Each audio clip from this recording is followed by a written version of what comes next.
I'm Raymond Dale Bigelow. I was from near Mattawan, Michigan, near Kalamazoo, and I did 16 years on active duty. I wasn't quite as big as I am now, thank gosh, but no, I was a big guy and always have been.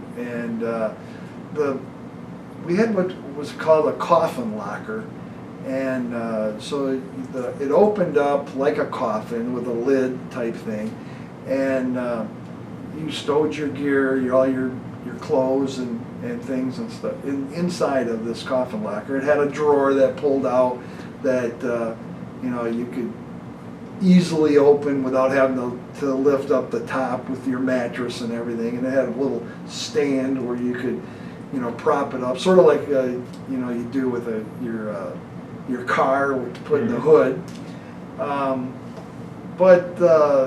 No, there wasn't a lot of room.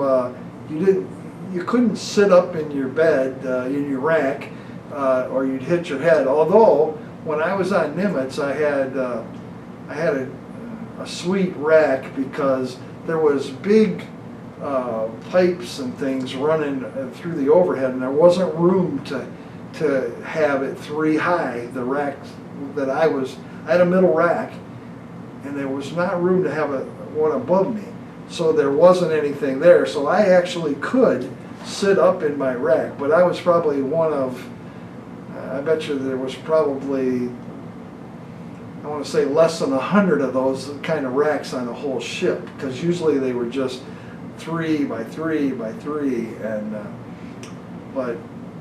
then one time when we were getting ready to go on a deployment, a guy that was married, he was senior to me, but he came in and he says that he was going to pull rank on me and kick me out of my rack, and I wasn't going to argue with him because he was senior to me, but somebody senior to him said, "You're not moving him. That's his home. He lives here 365 days a year." He says, "Unless you want to come start here, living here 365 days a year," he says, "pick one of those empty racks." So I got to keep my rack. So, but I don't know. It's just, I did have it pretty nice on board the Nimitz. I really did. I mean, for a guy that was like, my time on Nimitz was E1 to E4, so it wasn't. Certainly wasn't higher ranking than most people. That's for sure. Wow. Well, when we were in port, we typically worked. Usually, they try to work an 8-hour day, but we had the gas shortage. I don't know if you remember that period, but they were trying to make it so that, people were going in gas lines and they'd spend a couple hours to fill up their cars. Now, I didn't have this problem of going back and forth to the ship because I lived on the ship, but a lot of the married guys that lived off the ship, they had to commute back and forth, and so they came up with an idea that instead of working 5 8-hour days, we'd work 4 10-hour days, and so that was kind of neat for us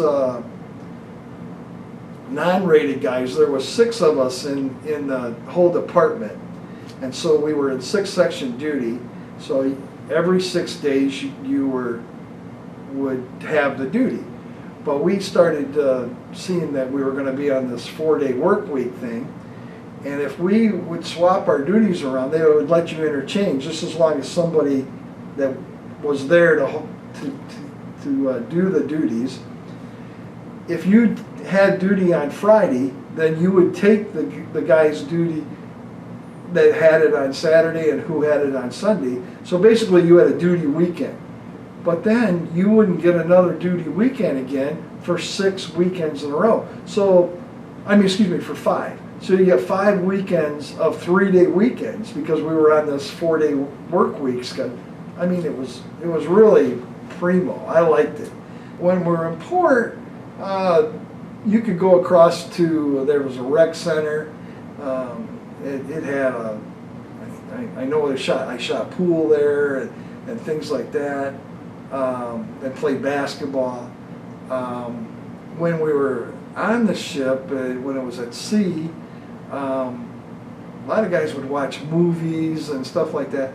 I kind of did a little bit of everything. Played cards, but my dad, I've always been a big Detroit Tiger fan, and back in those days, I mean, I'm showing my age now, but we had VHS tapes, and my dad would record the Tiger baseball games, and he would send them in the mail to me.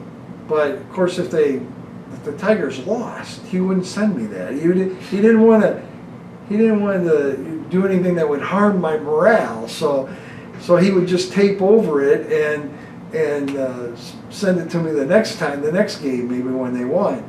And but you start to, some guys like movies, some guys like sports or whatever. So you had to kind of, majority would rule when you'd go down to the berthing area. If you wanted to watch somebody's VHS tape that had a ball game on it, you had to be more of you that wanted to do that than to watch a movie. So you found out who your sports fans were. You said, I got a new tape, a new game in or something, and so everybody would meet down, and so you'd get the majority and you'd get to watch the game. But some of my friends that weren't from Michigan and weren't big Tiger fans, they started to say, boy, the Tigers must really be good. They never seem to lose, But it was interesting. And then and then when we were in port overseas, now that was completely different. I always wanted to just take in as much as I could about the new country. So the special services would run tours and things like that, and I'd always sign up for those and take advantage of that stuff.